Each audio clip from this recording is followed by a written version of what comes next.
Depuis 25 ans, Club Faune organise des voyages sur mesure en Tanzanie. Leur implantation de longue date leur permet de proposer des rencontres exceptionnelles avec les Maasai.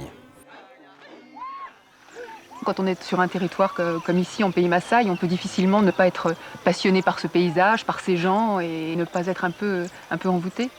Yumbani Wewe Iko Iko.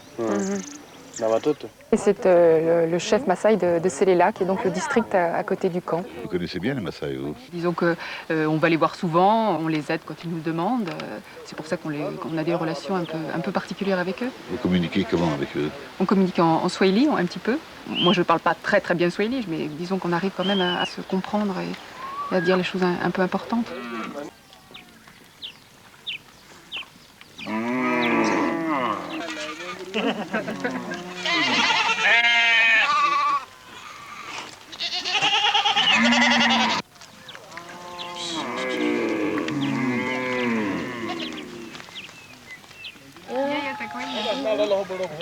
La vie est simple. La vie est simple, le temps ne compte pas.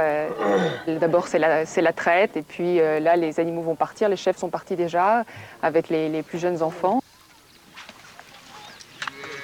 C'est pour eux un signe bien sûr de richesse. Plus on est riche et plus on a du bétail. Et toute leur vie tourne autour du bétail. Et si on va dans une boma, on se rend compte que la journée est ponctuée par les préoccupations qui tournent autour du bétail.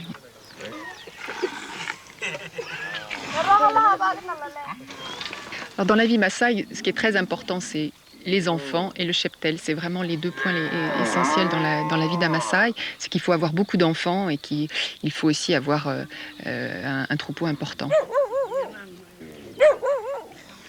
On ne consomme pas cette viande quotidiennement, on la consomme uniquement lors des fêtes.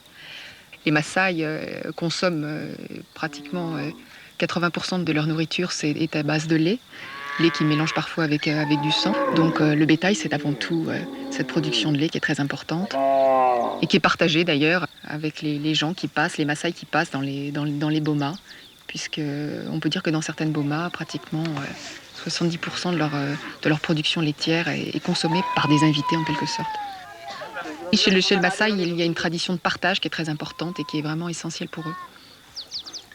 Il y a d'autres usufruits du bétail qui sont utilisés. Le sang, par exemple, comment le récupère-t-on? Et ça, ce sont les aînés dans la boma qui donc lancent une flèche dans la jugulaire d'un bœuf qui est en général, il faut qu'il soit en bonne forme bien sûr et qu'il soit plutôt jeune.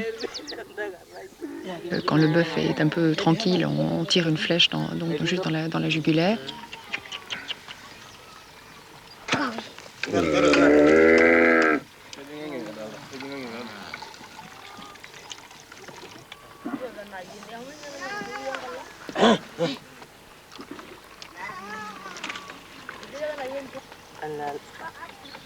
Et donc on récupère ce sang dans une calebasse et on le mélange avec du lait.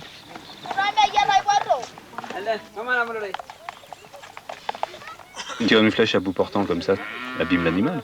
Non, tirer une flèche à bout portant, ça n'abîme pas l'animal parce que c'est une flèche qui a un embout un peu particulier, donc la plaie n'est pas profonde. Et puis ensuite, il cautérise aussi avec un petit peu de bouse de vache. Drôle de méthode. Drôle de méthode. Vous savez que les Maasai emploient beaucoup la bouse de vache. Ils l'emploient aussi pour fabriquer leur maison. Ça, c'est le rôle des femmes.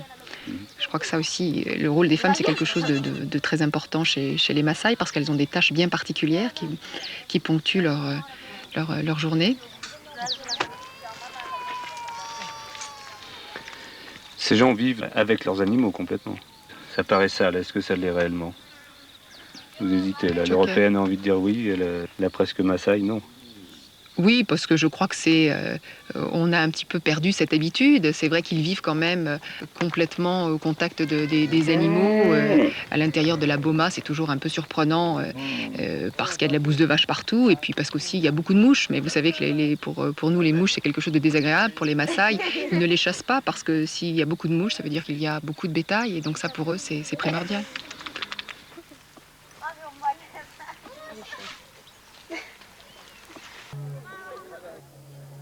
La légende voudrait que les Romains soient passés par là ou qu'ils viennent des Romains.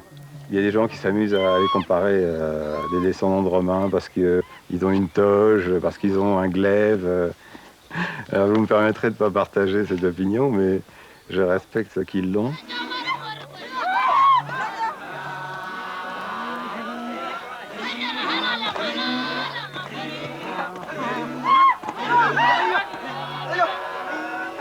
Il y a beaucoup de Maasai en Tanzanie? Non, il n'y a plus beaucoup de Maasai en Tanzanie, puisque le dernier recensement, qui est d'ailleurs assez difficile à établir, il y a 100 000 Maasai à peu près, dont un quart vit dans la zone de conservation du Ngorongoro. Tous vivent de manière traditionnelle, c'est un peuple qui est vraiment très attaché à la fois à son identité et à sa tradition. C'est vrai que depuis quelques années, leur mode de vie change un peu. Ils se mettent par exemple à cultiver, chose qu'ils ne faisaient pas du tout de manière traditionnelle.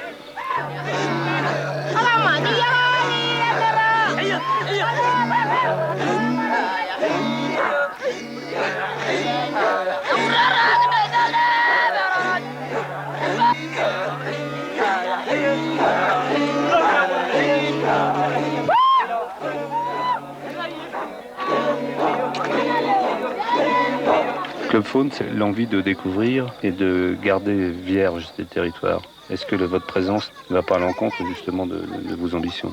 Je ne pense pas que notre présence aille à l'encontre de cela. Je crois qu'on est bien sûr ici en territoire Maasai, ils sont chez eux.